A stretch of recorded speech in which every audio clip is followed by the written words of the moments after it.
Roh Kudus bicara buat kami. Kami telah siap untuk mendengar. Di dalam nama Tuhan Yesus Kristus kami berdoa. Semua kita yang siap diberkati pagi ini bersama saya katakan amin. Puji Tuhan. Silakan duduk Bapak, Mama, saudara sekalian. Shalom.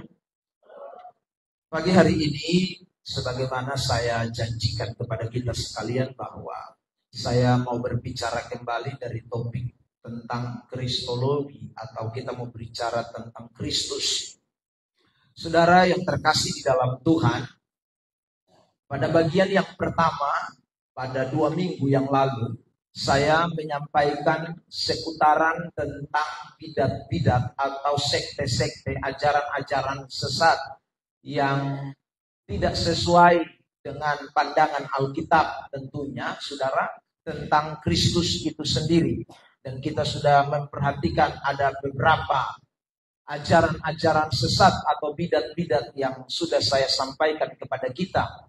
Lalu di dalam khotbah yang pertama itu juga saya sudah berbicara tentang bagaimana membuktikan bahwa bidat-bidat yang memahami tentang Kristus yang berbeda itu ternyata, saudara, bukti Alkitab menunjukkan bahwa apa yang menjadi pandangan-pandangan mereka itu bertentangan dengan isi firman Tuhan.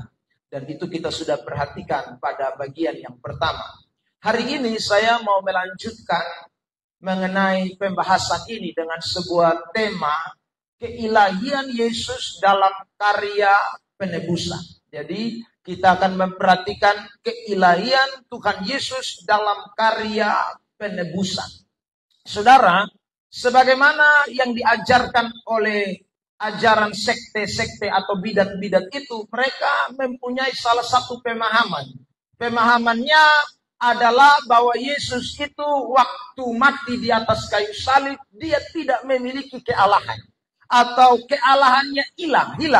Ya saudara, mereka buktikan dengan ayat yang mengatakan bahwa waktu Yesus di atas kayu salib, salah satu perkataan Tuhan Yesus yang Yesus ucapkan adalah Eloi, Eloi, lama sabachthani. Mengapa Allah engkau meninggalkan aku? Allah, Allah, mengapa engkau meninggalkan aku? Nah saudara, ayat itu ditafsirkan bahwa waktu Yesus mati, Allah itu pergi dari dalam dirinya. Atau Allah itu tinggalkan dirinya. Atau dalam sesaat waktu dia tidak memiliki kealahan. Nanti sesudah dia bangkit, baru Allahnya kembali. Itu adalah suatu pemahaman yang tidak tepat, tidak benar. Saudara, waktu Yesus berteriak, Eloi, Eloi, lama sabachthani, itu dia tidak berteriak kepada keilahian di dalam dirinya. Atau dia tidak bicara kepada dirinya, Allah yang ada dalam dirinya. Tapi dia sedang berseru kepada Bapa. Ingat, kita mempercayai bahwa ada Allah Tritunggal. Bapa, Anak, dan Roh Kudus. Saudara terkasih dalam Tuhan, tiga-tiganya itu memiliki satu hakikat yang namanya Allah. Jadi Bapa adalah Allah, Yesus adalah Allah, Roh Kudus adalah Allah. Itu ajaran kekristenan yang sesuai dengan Alkitab. Nah, karena itu waktu Yesus berkata, Eloi, Eloi, atau Allahku, Allahku, itu dia sedang bicara tentang Bapa di sorga. Atau Allah Bapa itu sendiri. Kenapa dia katakan meninggalkan aku? Saudara, kita tahu bersama bahwa Yesus dengan Bapa itu hubungannya sangat dekat sekali. Ya, Yesus berkata dalam berbagai kesempatan dalam Injil Yohanes misalnya, dia berkata, apa yang aku katakan itulah berasal dari Bapa. Bapa di dalam aku dan aku di dalam Bapa. Artinya bahwa hubungan Kristus sebagai anak tunggal Allah itu sangat begitu intim dengan Allah Bapa itu sendiri. Tetapi saudara, ketika Yesus mati di atas kayu salib menanggung seisi dosa seisi dunia ini, karena dosa itulah keterpisahan antara Bapa dengan anak terjadi. Karena dosa itulah, saudaraku yang terkasih dalam Tuhan, hubungan Bapa dengan anak itu terpisah dalam hal persekutuan. Jadi dalam diri Kristus sendiri, kealahannya tidak hilang. Hanya hubungan dengan sorga, hubungan dengan Bapa yang terputus karena adanya dosa. Karena Alkitab berkata dengan jelas dalam Yesaya pasal 59, ayat yang pertama dan ayat yang kedua, yang merupakan pemisah antara kita manusia dengan Allah, itu adalah dosa. Nah, waktu Yesus dia tanggung dosa kita, maka terjadilah hubungan itu putus, saudara. Sehingga Allah Bapa dengan Allah Anak itu sesaat koneksinya tidak tersambung. Makanya saudara, Yesus berteriak, Eloi, Eloi, lama sabachthani. Jadi bukan keilahian di dalam pribadi Yesus itu yang hilang, bukan. Jadi waktu Yesus mati pun, dia mati dalam keilahiannya, masih ada dalam diri. Saudara, kemanusiaannya yang mati, keilahiannya tidak bisa mati. Keilahiannya itu kekal, selama-lamanya, itu hakikat Allah. Nah, saudara yang terkasih dalam Tuhan Yesus Kristus, itulah yang saya mau bagikan pada kesempatan ini. Nah, kenapa harus keilahian Yesus itu tetap ada dalam karya penebusan? Ya. Sehingga Yesus harus mati dan menebus dosa kita sekalian. Mengapa? Saudara yang terkasih dalam Tuhan. Karena Yesus itu kalau dia hanya cuma memiliki satu hakikat saja. Ya, nanti kita akan bahas ini. Maka saudara tidak ada guna penebusan itu. Kalau Yesus itu hanya memiliki hakikat manusia tanpa ada hakikat keilahian atau kealahannya, maka penebusan dosa itu tidak ada gunanya. Saudara terkasih dalam Tuhan. Jadi kenapa harus Yesus yang mati? Bukan Adam, bukan Abraham, bukan Ishak, bukan Yakub, bukan siapapun saudara. Bukan Rasul Petrus, bukan Rasul Yohanes. Tapi harus Yesus. Karena hanya satu pribadi yang memiliki dua hakikat. Yang lain semua cuma hanya memiliki satu hakikat. Manusia, kita semua ini. Ya sudah. Nah, karena kita memiliki satu hakikat, kita tidak mungkin bisa menebus dosa seisi dunia. Tidak bisa, saudara. Karena itu Yesuslah yang harus mati buat kita. Karena dia memiliki dua hakikat. Hakikat kealahannya dan hakikat kemanusiaannya. Nah, saudara yang terkasih dalam Tuhan. Mari kita akan perhatikan pentingnya keilahian Yesus dalam proses penebusan Yesus. Yang pertama, supaya kenapa saudara keilahian Yesus itu harus tetap ada dalam proses penebusan? Supaya dia bisa taat sempurna kepada Bapa. Sebab kalau tidak ada keilahiannya, maka impossible. Tidak mungkin Yesus bisa taat sempurna. Itu tidak mungkin. Saudara terkasih di dalam Tuhan. Makanya kita semua yang hadir pada kesempatan pagi ini, kita ini tidak bisa taat sempurna. Ya, tidak bisa. Mau saya pendeta kok, saudara. Mau saudara jemaat kok. Mau siapa saja kita yang namanya cuman punya satu hakikat. Yang namanya kemanusiaan. Sampai kapanpun Anda dan saya punya ketaatan ini tidak bisa sempurna. Kecuali nanti Tuhan Yesus datang kembali. Jemput kita sekalian. Nanti kita di sorga. Itu baru kita sempurna. Tetapi selagi kita masih ada di bawah kolong langit ini. Mau siapa sah. Dia pun ketaatan tidak bisa sempurna. Tetapi Yesus ketaatannya sempurna kepada Bapa. Karena dia bukan hanya memiliki hakikat kemanusiaan. Tapi dia memiliki hakikat kealahan. Yang memampukan dia untuk dapat sempurna di dalam melakukan segala sesuatu. Ada amin? Bilang samping kiri kanan. Makanya jangan cari orang sempurna di ini dunia. Saudara tidak akan dapat. Mau cari siapa yang sempurna di ini dunia? Tidak akan dapat. Hanya ada satu, Yesus itu. Ya, saudara yang terkasih dalam Tuhan. Karena tidak ada manusia di dunia ini yang bisa taat sempurna kepada Bapa. Perhatikan, saya mau tunjukkan beberapa teks ini. Lihat, Roma 7 ayat 19. Perhatikan, kita baca bersama-sama. 1, 2, 3. Sebab bukan apa yang aku kehendaki, yaitu yang baik yang aku perbuat. Melainkan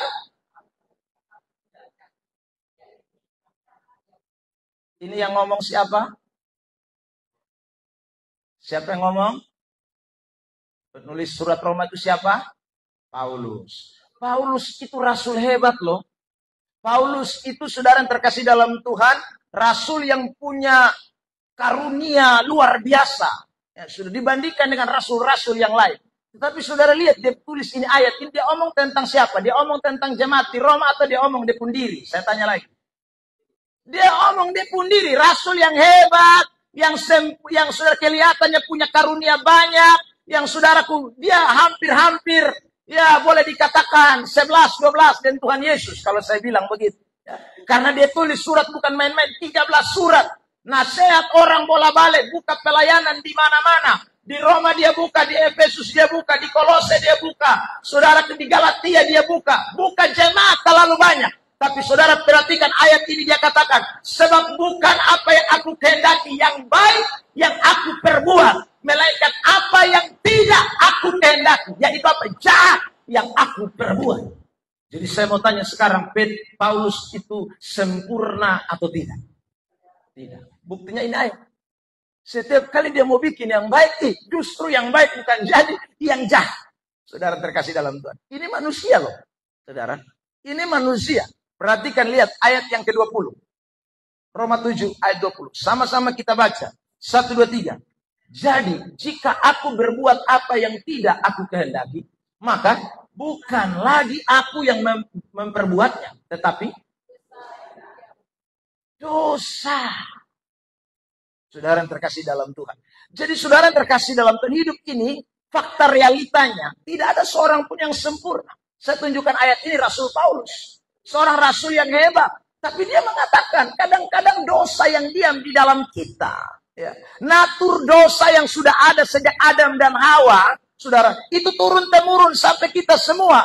Makanya tidak ada satu manusia dunia yang suci. Karena natur dosa itulah, terkadang kita ini mau buat baik. Terkadang kita ada punya kerinduan untuk jadi lebih baik. Tetapi apa yang kita kehendaki bukan itu yang kita buat. Tetapi yang tidak kita kehendaki itu yang terjadi. Saudara, itulah kemanusiaan kita. Nah, kalau dalam posisi seperti ini, bisakah kita menembus dosa seisi dunia? Mustahil. Saudara, karena rupanya ada dosa yang bergerak di dalam kita secara natural. Yang tidak mungkin bisa saudara terkasih dalam Tuhan. Kita bebaskan sendiri. Tidak bisa. Kita butuh satu sosok yang sempurna. Kita butuh satu pribadi yang tanpa noda dan dosa. Kita butuh seorang pribadi yang suci adanya. Dan dia adalah Yesus Kristus. Yang bukan hanya memiliki hakikat kemanusiaan. Tetapi dia memiliki hakikat keilahiannya. Supaya dia bisa taat sempurna. Sampai di atas Golgota. Saudara yang terkasih dalam Tuhan.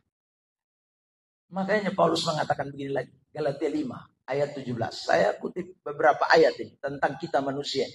Galatia 5 ayat 17. Perhatikan. 1, 2, 3. Sebab keinginan daging berlawanan dengan keinginan roh. Dan keinginan roh berlawanan dengan keinginan daging. Karena keduanya bertentangan. Sehingga kamu setiap kali tidak melakukan apa yang kamu kehendaki. Kita ini saudara tidak kepengen.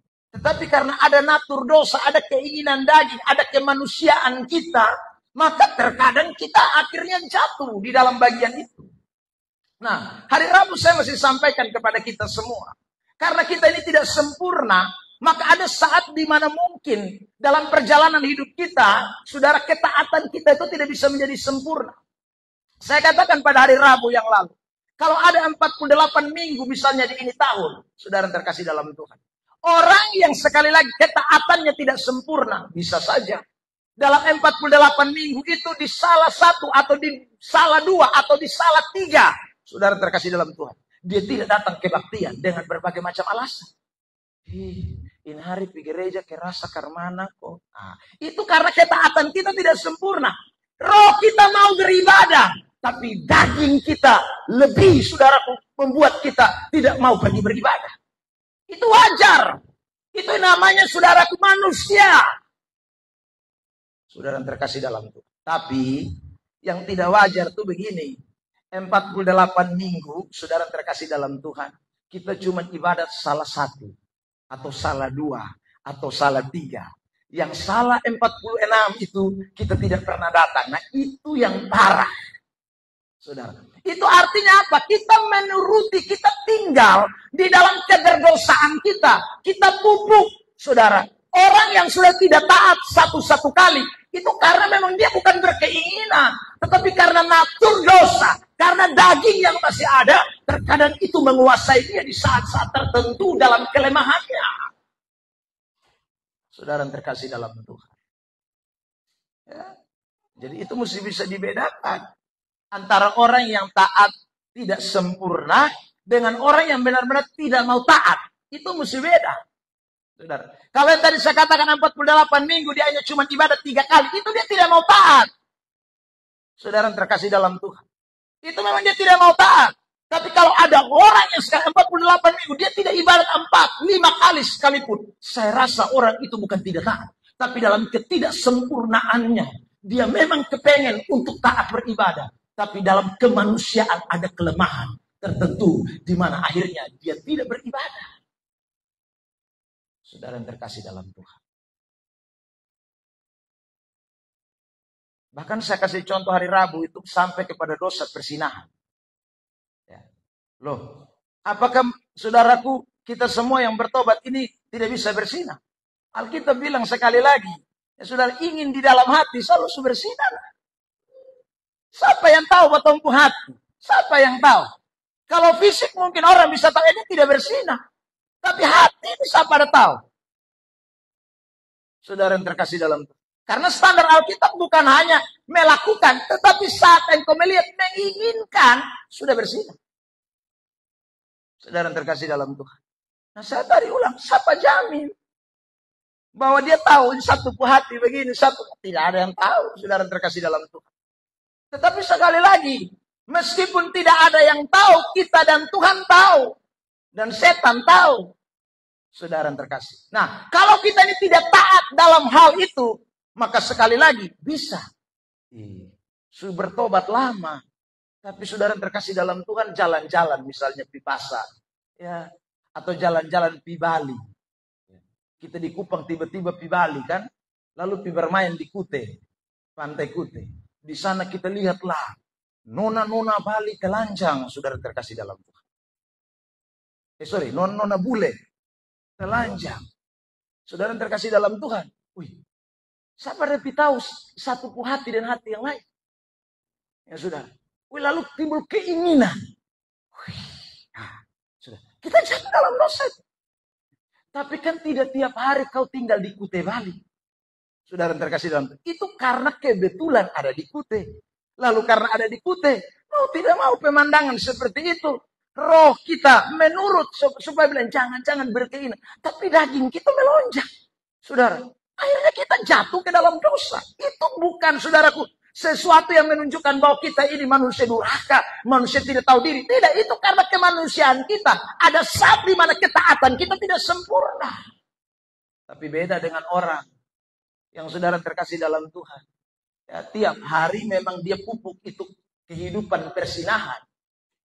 Ya saudara, beda dengan ada orang yang sudah tiap hari pupuk kehidupan bersinah. Di mana-mana hanya terkenal bersinah. Itu beda. Saudara terkasih dalam Tuhan.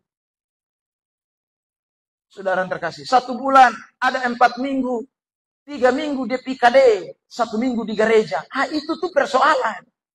Saudara terkasih dalam Tuhan. Sudah bertobat sekian lama, tapi selingkuh jalan lancar terus. Itu saudaraku namanya, itu pemberontakan. Itu namanya saudaraku orang yang memang tidak mau taat. Bukan dia jatuh dalam dosa. Tetapi karena dia mau tinggal di dalam dosa. Saudara terkasih dalam Tuhan. Nah itu beda. Lebih sederhana lagi. Saudara. Kita masih bisa memaki. Masih bisa. Ya. Tapi kalau 1 tahun ada 103. Berapa? 300. Berapa hari? 65 hari. Mulai dari Januari tanggal 1 sampai Desember 31 dia tidak pray bamaki. Ini saudara. Tiap hari bamaki, tiap hari bamaki, tiap hari bamaki. Itu orang tidak bertobat. Saudara.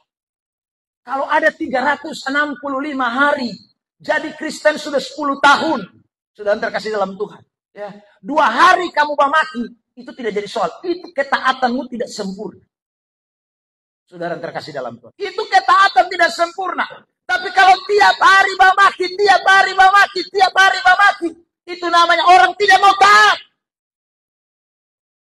Saudara terkasih dalam Tuhan. Itu beda. Jadi karena itu ingat baik-baik. Kita tidak ada satupun yang bisa menebus dosa kita. Tidak ada manusia yang sempurna di dalam ketaatannya. Tidak ada. Ya, saudara. Ketaatan kita tidak sempurna. Karena itu kita tidak mungkin bisa menebus dosa seisi dunia. Hanya satu pribadi yang taat selama-lamanya. Dan pribadi itu adalah Yesus Kristus Tuhan. Dialah yang mati buat kita dalam kesempurnaan ketaatannya. Supaya kita yang tidak sempurna ini disempurnakan oleh Dia. Ada amin. Makanya kita ini tidak bisa hidup tanpa Yesus, Bapak, Mama, Bapak, Saudara. Ya. Karena kita ini tidak bisa hidup tanpa harus Yesus yang bekerja dalam tempung hidup. Karena hanya Yesus yang memiliki keilahian. Karena itu kita tidak bisa hidup tanpa Allah Tritunggal. Sudah, bukti saya tidak sempurna itu saya cari Tuhan. Bukti saya tidak sempurna itu saya membutuhkan Tuhan. Sebab Dia sempurna. Hanya Dia yang sempurna yang bisa membawa saya juga ke dalam titik kesempurnaan yang dikehendaki oleh Bapa. Saudara terkasih. Makanya saya juga selalu bilang begini. Orang yang paling sombong itu adalah orang yang tidak mengandalkan Tuhan di dalam hidupnya. Ya, saudara, itu orang paling sombong. Orang yang paling sombong itu bukan orang yang jalan patenteng, patantang, bukan. Tapi orang yang tidak mengandalkan Tuhan di dalam hidup itu orang paling sombong. Karena dia merasa diri mampu, dia merasa diri bisa. Tanpa Tuhan juga saya bisa kok. Saudara, kalau kita merasa diri tanpa Tuhan kita bisa. Saudara yang terkasih dalam Tuhan, bikin apa Yesus datang? Yesus datang karena Dia tahu kita tidak bisa apa-apa. Ketaatan kita tidak sempurna. Usaha kita selalu gagal. Upaya kita ada batasnya. Tetapi Dia yang sempurna datang supaya saudara yang tidak sempurna dan saya yang tidak sempurna ini di dalam Dia membawa kita kepada kesempurnaan. Tepuk tangan yang terbaik buat Tuhan Yesus Kristus. Makanya saudara, Filipi pasal yang kedua mencatat tentang kesempurnaan Yesus. Ayat 8. Perhatikan, saudara, saya bacakan. Dan dalam keadaan sebagai manusia, Ia telah merendahkan dirinya dan, jemaat sambung, taat sampai mati. Bahkan sampai mati di kayu salib. Dia taat dalam kesempurnaan. Saudara terkasih dalam Tuhan, ini ayat tidak boleh hanya dibaca dalam ayat 8. Karena kalau ayat 8 ini baca, nanti dong bilang begini, kok itu ayat bilang dalam keadaan manusia, nah berarti dia bukan dalam keadaan Allah, dia pun taat itu, saudara. Untuk kita lebih tahu, lebih jelas, kita mesti baca dari ayat 6. Mari kita lihat, saudara terkasih dalam Tuhan. Bukti bahwa kealahan Yesus tetap ada dalam keadaan sebagai manusia. Jadi dia waktu manusia, dia pun Allah tidak hilang. Itu dilihat dari ayat 6. Filipi pasal 2, ayat yang ke-6. 1, 2, 3. Yang walaupun dalam rupa Allah tidak menganggap kesetaraan dengan Allah itu sebagai milik yang harus dipertahankan. Dalam rupa Allah. Nah saudara, saya tertarik dengan kalimat yang saya garis bawahi. Dalam rupa Allah. Kata dalam rupa Allah itu dalam terjemahan bahasa Inggris being in the form of God. Artinya apa? Saudara terkasih dalam Tuhan, ada di dalam Allah. Allah ada di dalam Dia. Saudara terkasih dalam Tuhan. Jadi kata yang dimaksud being itu dalam ayat 6 itu menunjuk kepada kata ada. Ada itu dalam bahasa Yunani-nya itu kata huparko. Huparko itu artinya suatu keberadaan terus-menerus, tidak berhenti sebagai atau tidak bisa berubah. Jadi meskipun dia katakan saudaraku dia jadi manusia, tapi huparko, keadaan sebagai Allah itu tidak bisa berubah.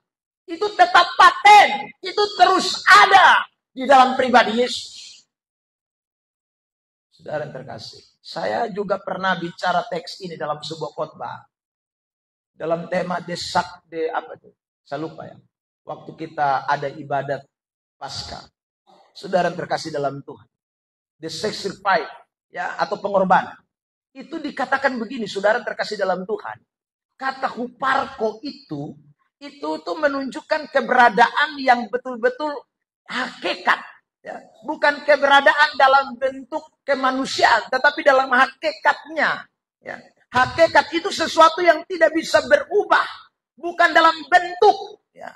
Kalau bentuk itu bisa berubah. Perhatikan, saya lanjut dengan kata rupa di dalam ayat 6 itu. Kata rupa itu di dalam bahasa Yunani ada 2 suku kata yang dipakai. Ada kata yang namanya morpe dan ada skema. Ya, saudara. Kalau skema itu, kalau morpe itu adalah hakikat tidak bisa berubah. Sedangkan skema itu bisa berubah. Nah, di dalam ayat 6 itu tidak dipakai kata skema yang bisa berubah, tetapi dipakai kata morpe yang artinya tidak bisa berubah. Saudara yang terkasih dalam Tuhan. Jadi Yesus itu sekalipun dia datang sebagai manusia, dia tidak bisa berubah sebagai manusia 100% saja. Tetapi dia tetap memiliki kealahannya. Rupa Allah itu ada. Rupa Allah, morpe, itu tidak bisa berubah. Bukan skema. Saudara yang terkasih dalam Tuhan. Sehingga tadi ayat 8 bilang, ketaatannya itu sempurna. Ya. Sehingga ketaatannya sempurna. Ini artinya Yesus tetap Allah. Tidak berhenti jadi Allah. Dan terus menerus jadi Allah. Dan ketaatannya yang sempurna kepada Bapa tidak bisa dipisahkan dari hakikat keilahiannya.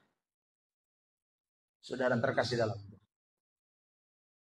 Jadi ingatlah baik-baik. Kita semakin yakin bahwa ikut Tuhan itu sekali lagi. Tuhan yang memang tidak pernah meninggalkan keilahian Yesus itu. Yesus itu adalah contoh teladan yang sangat luar biasa. Karena dia adalah Allah yang sempurna. Allah yang tidak pernah, saudaraku, berinkarnasi dalam konteks arti bahwa dia meninggalkan keilahian. Dia tetap Allah yang berkuasa di atas segala-galanya. Karena itu, saudara terkasih dalam Tuhan, kita pun harus belajar untuk terus hidup di dalam ketaatan bersama dengan Kristus. Ya, saudara. Karena ketaatannya itu adalah bentuk keilahiannya, bukan hanya kemanusiaannya. Jadi semakin Kristus ada di dalam kita, saya ulang, kita akan belajar semakin taat. Makanya ini ayat mengatakan begini ya, saudara. Coba kita lihat ini Matius pasal 26. Ayat 42 tentang bagaimana Yesus. Sudah tadi ada di slide. Matius 26 ayat 42. Perhatikan saya bacakan. Kembali di slide saja. Matius 26 ayat 42. Lalu ia pergi untuk kedua kalinya dan berdoa katanya. Ya Bapakku, jikalau cawan ini tidak mungkin lalu, kecuali apabila aku meminumnya, jadilah kehendakmu. Saudara, ini ketaatan kealahan Yesus ini terlihat di dalam ini teks. Ya, saudara. Dikatakan, jikalau cawan ini tidak mungkin lalu, kecuali aku minum, jadilah kehendakmu. Saudara yang terkasih dalam Tuhan. Siapa manusia yang tahu di depan tuh orang tunggu mau bunuh, ya saudara. Di depan tuh orang ada tunggu mau salib dia, tahu. Ya, tapi dia masih pisorong diri, itu hanya orang bodoh, saudara. Ya, tidak mungkin. Saudara terkasih, makanya ada ayat yang mengatakan begini. Ya, saudara. Ada ayat yang mengatakan begini. Ada orang mau mati bagi orang benar. Tapi tidak ada orang mau mati bagi orang yang tidak benar. Itu ada ayat dalam kitab Roma. Saudara terkasih dalam Tuhan. Ya. Nah Yesus ini tahu-tahu dia, saudaraku, datang ke dalam dunia ini untuk mati. Tapi dia tetap taat terus, tetap tunduk. Nah ini kalau hanya kemanusiaan, saya ulang lagi. Cuman kalau kemanusiaan rasanya Tuhan pasti akan gagal. Makanya orang kalau khotbah ini ayat, orang sering bilang begini. Ya saudara, kalau Yesus sana minum ini cawan, ini betul jadi apa? Oh, saudara. Ya. Tidak mungkin Yesus tidak minum. Kenapa dia tidak mungkin tidak bisa minum? Karena dia ilah. Dia Allah. Yang pasti dia mampu untuk meminum. Kalau dia cuma manusia, dia tidak mampu minum. Ini penderitaan yang bukan main gila.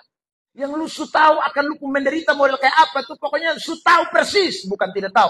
Akan dicambuk, akan dipaku di kayu salib, akan saudaraku dimahkotai duri, ditelanjangi, semuanya lu tahu. Tapi dia tetap taat. Itu saya ulang lagi, tidak mungkin terjadi kalau tidak ada yang namanya keilahian Yesus. Itu keilahian. Jadi saya ulang, ketaatan Tuhan itu terlihat sampai dia mati di atas kayu salib. Ketaatannya itu, saudara, keilahian Yesus itu tidak pernah hilang. Tetap ada sampai dia ada di atas kayu salib. Karena itu, saudara, tolaklah ajaran-ajaran seperti saksi Yehova. Ajaran bidat-bidat yang mengatakan bahwa Yesus itu berhenti menjadi Allah ketika Yesus mati di atas kayu salib, itu sesuatu yang tidak mungkin. Jawabannya sederhana. Adakah manusia yang bisa taat seperti Yesus taat? Kalau tidak ada, itu membuktikan bahwa di dalam pribadi Yesus ada keilahiannya yang sempurna. Saya tutup bagian yang pertama dengan kitab Roma 5. Ayat yang ke-19. Perhatikan. 1, 2, 3 kita baca bersama. Jadi, sama seperti oleh ketidaktaatan satu orang, semua orang telah menjadi orang berdosa. Demikian pula oleh ketaatan satu. Ingat, berapa orang? Satu. Hanya dia yang sempurna. Tidak ada yang bilang ketaatan 2 orang. Semua orang, kita semua ini menjadi orang benar. Jadi kita bisa dibenarkan. Itu bukan ketaatan kita. Kita bisa benar. Itu bukan karena kebenaran kita. Kita benar karena ketaatan satu orang. Dan dia adalah Yesus Kristus Tuhan. Beri tepuk tangan terbaik buat Tuhan Yesus. Nah, itu ingat. Ya saudara. Jadi, marilah kita belajar dari kebenaran. Ini kebenaran ini menunjukkan kepada kita. Supaya kita sekali lagi menyadari bahwa ternyata kita ini tidak ada seorang pun yang taat sempurna di hadapan Allah. Semakin kita menyadari itu kebergantungan kita kepada Allah, semakin kuat. Semakin kita menyadari bahwa kita tidak sempurna dalam ketaatan. Saya ulang lagi, kita akan terus berharap bergantung kepada Tuhan. Karena kita tahu hanya Dia yang taat sempurna. Dan karena ketaatannya saya dibenarkan oleh Allah. Kedua, saudara, pentingnya keilihan Yesus dalam proses penebusan Yesus. Yang kedua, supaya pengorbanan atau penebusan itu memiliki nilai yang tak terbatas. Ya. Saya ulang. Saudara, kenapa Yesus itu tidak boleh hilang keilahiannya pada waktu dia mati di atas kayu salib atau pada proses karya penebusan? Supaya pengorbanan atau penebusannya itu memiliki nilai yang tak terbatas. Sebab kalau dia tidak memiliki kealahan, maka saudaraku, meskipun dia mati di atas kayu salib, pengorbanan itu tidak memiliki nilai apa-apa. Tidak ada nilai. Tetapi karena dia ilah, dia Allah, maka pengorbanan itu memiliki nilai yang sangat tak terbatas. Saya mau tunjukkan beberapa ayat. Kita mulai dengan kitab Mazmur pasal 1 Petrus 1 ayat 18 lebih dulu. Kitab 1 Petrus pasal 1 ayat 18 dan 19. Sampai ayat 20, 3 ayat. Mari kita baca teks ini bersama-sama dalam hitungan ketiga. 1 Petrus 1, 18, 19, 20. 1, 2, 3. Sebab kamu tahu bahwa kamu telah ditebus dari cara hidupmu yang sia-sia. Yang kamu warisi dari nenek moyang, itu bukan dengan barang yang fana. Bukan pula dengan perak atau emas. Ayat 19. Melainkan dengan darah yang mahal, yaitu darah Kristus yang sama seperti darah anak domba yang tak bernoda dan tak bercacat. Ayat yang ke-20, Ayat yang ke-20. Ayat yang ke-20. 1, 2, 3. Ia telah dipilih sebelum dunia dijadikan. Tetapi karena kamu baru menyatakan dirinya pada zaman akhir. Ia telah dipilih sebelum dunia dijadikan. Siapa yang ada sebelum dunia dijadikan? Pertanyaan. Yang sebelum dunia dijadikan sudah ada, itu hanya satu pribadi. Ya saudara, yaitu Allah. Tidak ada saudara yang lain. Tidak ada yang hadir pada waktu dunia sebelum dunia dijadikan. Tidak ada. Yang ada itu cuma Allah. Allah lah yang menciptakan segala sesuatu. Termasuk malaikat pun diciptakan oleh Allah. Jadi sebelum dunia dijadikan, itu yang ada pertama Allah. Saudara, Allah itu siapa? Dia Allah yang inkarnasi menjadi Yesus Kristus ke dalam dunia ini. Memiliki hakikat kemanusiaan, tetapi juga memiliki hakikat kealahan. Supaya dia mati di atas Golgota. Supaya waktu dia mati itu dikatakan dia menebus kita dari cara hidup kita yang sia-sia. Dari cara hidup kita warisi dari nenek moyang kita. Maksudnya apa? Dosa yang kita warisi itu. Tuh saudaraku. Dan oleh karena penebusan itulah, saudara kita beroleh kehidupan. Bukan dari barang yang fana. Bukan dari perak atau emas. Itu bicara tentang nilai. Tetapi dari darah yang mahal. Yaitu darah Kristus yang sama seperti darah anak domba yang tak bernoda dan tak bercacat. Saudara yang terkasih di dalam Tuhan. Penebusan itu begitu berarti karena ada keilahian Yesus. Kalau seandainya pilih satu manusia di dunia yang tebus kita pun dosa, maka sekali lagi kita pun dosa, kita punya penebusan itu nilainya terbatas. Ya. Karena saya ulang, siapa? Abraham dosa. Ya saudara. Siapa lagi? Ya apa? Kejadian mengatakan ada seorang yang bergaul karib dengan Allah. Henok. Henok berdosa. Meskipun bergaul karib dengan Allah. Saudara. Yakub berdosa. Ishak berdosa. Semua berdosa. Tidak ada sisa.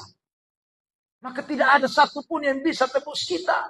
Sebab kalau mereka salah satu tebus kita, maka saya ulang lagi, penebusan mereka terbatas. Dan itu sekali lagi membuktikan bahwa penebusan yang kita miliki itu tidak punya nilai yang berkepanjangan.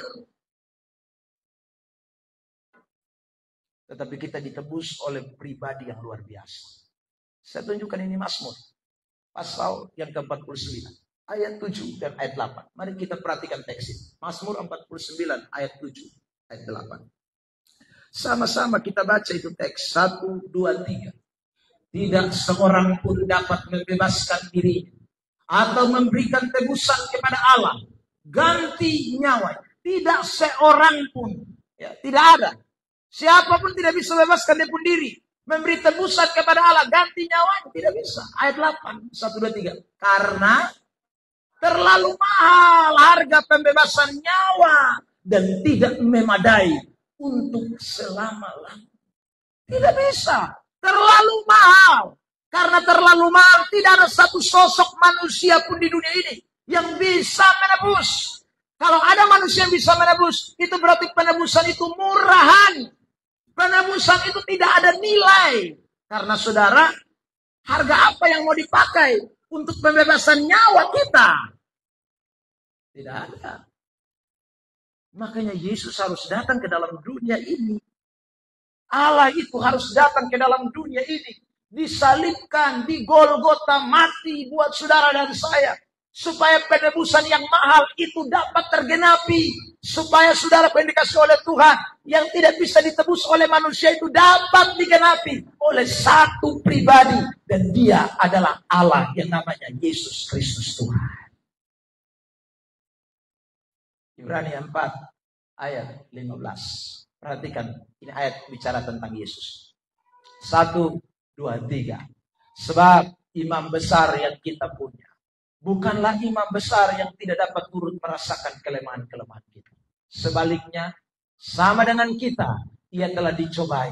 Hanya kalau kita dicobai berbuat dosa atau tidak. Kadang bisa tidak, kadang boy. Nah, itu saudara terkasih dalam itu. Kenapa ya? Saya ulang lagi, kita ini natur dosa. Tapi Yesus lu mau coba karena manapun dia tidak akan buat dosa. Makanya, saudara, ada ayat yang kita suka hafal. Doa Bapa kami, toh Matius 6 bilang begini. Dan janganlah bawa kami ke dalam pencobaan. Nah, kenapa itu doa ada? Karena kalau kita masuk dalam pencobaan, kita akan buat dosa. Nah. Ya saudara, makanya ada doa itu. Jangan bawa kami ke dalam pencobaan. Sebab kalau ada pencobaan, saudara, kadang-kadang orang bisa bertahan 1-2 kali. Maka kalau terus-terus, habis. Itu manusia. Itulah yang namanya hakikat kemanusiaan tanpa hakikat kealahan. Tapi kalau ada hakikat kealahan, Yesus mau coba ulang-ulang karena mana? Dia tidak akan buat dosa. Saudara, karena ada keilahian. Lihat lagi ini ayat. 2 Korintus 5 ayat 21. 1, 2, 3. Dia yang tidak mengenal dosa telah dibuatnya menjadi dosa karena kita. Supaya dalam dia kita dibenarkan oleh Allah. Dia tidak kenal dosa sama sekali. Nah kita ini lahir suka kenal dosa. Saudara yang terkasih dalam Tuhan. Sudah lahir di dalam dosa. Makanya saya juga sudah katakan jauh lampau sekali. Tidak ada manusia ini yang lahir seperti katanya kertas putih, kain putih. Tidak ada. Semua manusia itu lahir dosa adanya.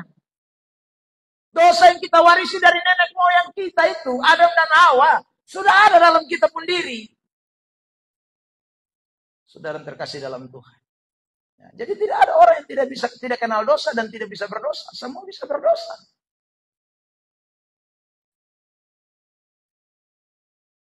Karena itulah, saudara, dibutuhkan yang namanya saling mengampuni dan saling mengasihi. Itu. Kalau tidak ada itu, maka saudara terkasih dalam Tuhan, orang akan merasa diri paling benar, paling baik, paling baik, paling baik, paling baik, paling baik. Siapa yang paling baik? Tuhan Yesus saja. Kita tidak ada yang paling baik. Karena kita ini tidak ada paling baik, maka saudaraku, kita ini butuh yang namanya mengasihi dan memberi pengampunan.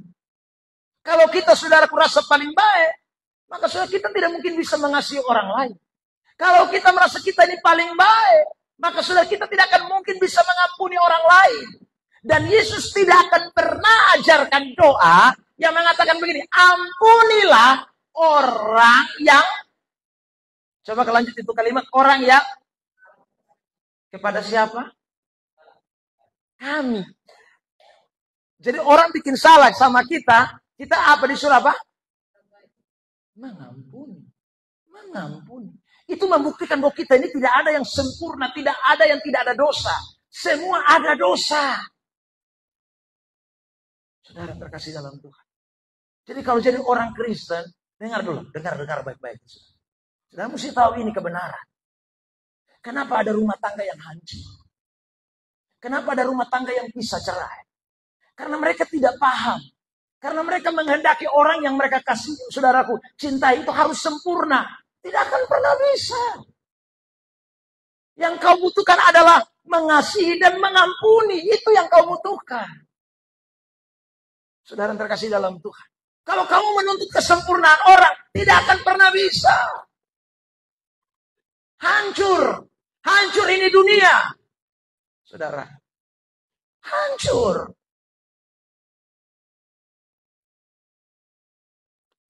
Makanya kalau orang bikin salah dengan kita, dengar baik-baik. Kita mesti ingat, beta juga pernah bikin salah dengan orang. Kalau begitu orang lain pernah ampuni beta juga ampuni. Diri terlalu hebat, terlalu benar. Dan orang lain semua Anda tuntut untuk jadi sempurna sama seperti saudara. Impossible. Impossible. Karena itu saudara terkasih dalam Tuhan, tidak ada satu gereja di dunia pun. Kita bicara kebenaran. Tapi kita tidak pernah tempel satu saudara. Di Mars tidak ada kawan. Tidak ada. Jadi pasti kita paling hebat. Di Jupiter tidak ada siapa-siapa. Kita pasti paling hebat. Tapi kalau kau ada di dunia, saudara terkasih dalam Tuhan, ada sah. Ya. Makanya kita disuruh mengasihi, mengampuni. Mengasihi, mengampuni. Selesai. Saudara. Ya. Bahkan kita bilang apa mengampuni? 70 kali. 7 kali. 7 kali. Saudara terkasih dalam Tuhan. Ya. Dosa kita tidak kompromi. Ya. Dosa kita tidak boleh kompromi. Tetapi sekali lagi, pengampunan tetap mesti ada. Dosa tidak boleh dibiarkan. Saudara terkasih dalam Tuhan. Nah itu kita mesti belajar dari kebenaran. Dan ini saya ulang lagi, kalau tidak kita akan menggantikan posisi Allah. Yesus saja yang tidak berdosa, dia dibuatnya menjadi dosa. Dosa siapa? Ya dosa kita. Karena dia tidak kenal dosa. Supaya penebusan itu menjadi sempurna. Penebusan itu menjadi sempurna. Dia yang sempurna itu datang ke dalam dunia. Supaya menanggung dosa kita yang tidak sempurna ini. Supaya semua beban dipikulkan kepada dia. Semua kesalahan ditanggungkan kepada dia. Semua pelanggaran diberikan kepada dia. Saudara terkasih dalam Tuhan. Supaya penebusan itu menjadi bernilai. Supaya kita bisa masuk surga. Sebab kalau tidak dia, kita tidak bisa masuk surga. Karena tidak ada seorang pun yang benar. Tidak ada. Roma 3 ayat 23, 24. Tampilkan. Saya ingat ini ayat. Ayat ini ayat terkenal ini. Yang sudah lama sekali kita hafal-hafal. Coba perhatikan ini. Roma pasal 3. Ayat yang ke-23, 24. Roma 3, 23, 24. 1, 2, 3. Karena semua orang telah berbuat dosa dan telah kehilangan kemuliaan Allah. Semua orang, garis bawah itu kalimat. Semua orang, tidak ada yang free. Yang free siapa? Cuma manusia keilahian Yesus yang free. Ayat 24. Mari kita lihat. 1, 2, 3. Dan oleh kasih karunia telah dibenarkan dengan cuma-cuma. Karena penebusan dalam Kristus Yesus. Itulah Tuhan kita. Allah kita. Saudara terkasih dalam Tuhan. Jadi semakin kita cari Tuhan, kita semakin menyadari bahwa saya ini orang berdosa, saya butuh Tuhan. Saya ini butuh Allah. Saya ini butuh Yesus. Sebab tanpa Yesus tidak mungkin saya masuk surga. Kenapa saya tidak bisa masuk surga tanpa Yesus? Karena tidak ada satupun yang baik bagi saya. Tidak ada. Nah karena itu saudara, saya selalu bilang begini. Kalau saudara nanti sampai di pintu surga, Petrus misalnya ada berdiri di pintu surga, dia akan tanya, kenapa kamu kok diizinkan masuk ke surga Tuhanku? Saudara, apa jawabmu? Engkau tidak bisa berkata, ya saya ini orang paling baik di gereja. Ya, saya ini orang paling baik di desa Bolok. Saya ini tidak pernah salah. Kalau jawaban kita begitu, maka kita kena tendang dan kita tampias langsung masuk neraka. Ya saudara. Tetapi kitanya punya satu jawaban. Saya memang orang berdosa. Tetapi karena Kristus saya ditebus. Dan karena Kristus saya bisa ada hari ini. Amin. Tidak ada orang yang berani berkata karena dia. Saudara yang terkasih dalam Tuhan. Ayat juga yang saya selalu ingatkan. Efesus pasal 2. Ayat 8, 9, dan 10. Perhatikan. Efesus pasal yang kedua. Ayat 8. Ayat yang ke-9 dan ayat 10. Sebab karena kasih karunia. Kamu diselamatkan oleh iman. Itu bukan hasil usaha. Tetapi pemberian Allah. Ayat yang ke-9. Saudara perhatikan. Itu bukan hasil pekerjaan. Jangan ada orang sombong. Jangan ada orang bangga. Karena dia pun pekerjaan. Karena dia pun perbuatan. Karena dia pun hasil. Bukan. Semua karena penebusan yang tak terbatas. Yang dikerjakan oleh Tuhan Yesus Kristus. Buat saudara dan saya. Ada amin? Makanya saya ulang. Yesus tidak bisa tinggalkan keilahiannya. Sebab kalau Yesus tinggalkan keilahiannya. Penebusannya tidak ada arti. Tapi Yesus mati dengan keilahiannya. Supaya saya dan saudara yang hanya memiliki hakikat kemanusiaan. Dalam keberdosaan kita. Dalam keterbatasan dan kelemahan kita. Oleh penebusan Kristus yang mahal itu. Kita beroleh saudara keselamatan yang tak terbatas. Makanya saudara. Konsep kekristenan. Dengar baik-baik. Penebusan di dalam Yesus. Itu keselamatan tidak akan bisa hilang. Sampai kapan? Keselamatan tidak bisa hilang. Saudara, tidak bisa hilang. Karena penebusan Yesus itu unlimited. Tak terbatas. Kalau keselamatan itu bisa hilang, itu berarti keselamatan itu ada batas. Saudara. Tapi keselamatan itu tidak bisa hilang. Karena sekali lagi, yang tebus kita tak terbatas. Dia bukan hanya tebus dosamu kemarin, masa lalu, hari ini, bahkan sampai kau mati nanti, dia sudah tanggung semua di atas Golgota. Beri tepuk tangan terbaik buat Tuhan Yesus Kristus. Makanya itu saudara. Dalam perjalanan hidup ini kita bisa jatuh bangun. Tetapi jangan takut. Kalau kita percaya kepada Tuhan. Itu keselamatan tidak akan pernah bisa hilang. Karena itu ada ayat begini. Yohanes pasal yang ke-10. Ayat 28, 29. Tampilkan. Injil Yohanes pasal 10. Ayat 28, 29. Dan aku memberikan hidup yang atau sementara kekal kepada mereka dan mereka pasti tidak akan binasa sampai tidak bikin dosa, sampai sempurna. Tidak ada sampai selama-lamanya, saudaraku. Artinya kita masih bisa jatuh bangun. Dan seorang pun tidak akan merebut mereka dari tangan. Tidak ada. Saudara terkasih dalam Tuhan. Makanya orang Kristen sejati jangan takut. Ya, mati hari ini, mati besok sama-sama. Tuhan pasti sudah memberikan keselamatan sempurna buat saudara. Hidup kekal. Dan tidak ada seorang pun bisa rebut itu hidup kekal. 29. Yohanes 10, 29. 1, 2, 3. Bapakku yang memberikan mereka kepadaku lebih besar daripada siapapun. Dan seorang pun tidak dapat merebut mereka dari tangan Bapa. Itu ayat itu bilang. Jadi saudara terkasih dalam Tuhan, bersyukurlah ada di dalam Kristus. Ya. Sekalipun Anda belum sempurna, tapi keselamatan tidak bisa hilang. Saudara terkasih dalam Tuhan. Ya. Sekalipun kita tidak sempurna, keselamatan tidak akan pernah bisa hilang. Kita masih, saudaraku, dalam proses hidup menuju kepada kesempurnaan. Tapi percayalah, penebusan Kristus itu tak terbatas. Itu firman Tuhan. Saudara, yang terakhir, yang ketiga. Kembali kepada slide kita. Kenapa harus Yesus dalam keilahiannya mati buat kita sekalian? Saudara, supaya terlihat keadilan Allah. Kalau Allah mengorbankan satu manusia, saudara, tanpa ada hakikat kealahan, maka Allah tidak adil. Siapa yang mau korban dia pun diri untuk manusia pendosa seisi dunia? Saya rela Tuhan untuk semua manusia. Yang penting saya mati. Tidak apa-apa Tuhan, saya dosa semua. Tidak ada. Dan itu akan membuktikan bahwa Allah tidak adil. Korbankan saya, selamatkan orang lain. Tidak adil itu Allah. Ya.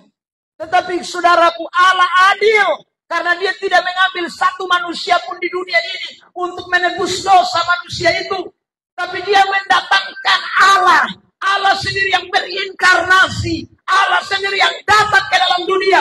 Menjadi manusia. Supaya disitulah terlihat Allah itu adil. Dia tidak membebankan dosa siapapun kepada pribadi orang lain. Tapi dia yang tanggung dosa kita sekali.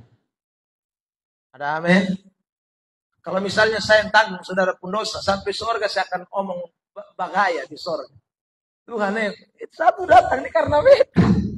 Kalau saudara beta mana dia? Nah, itu saudara terkasih dalam Tuhan. Tapi tidak ada.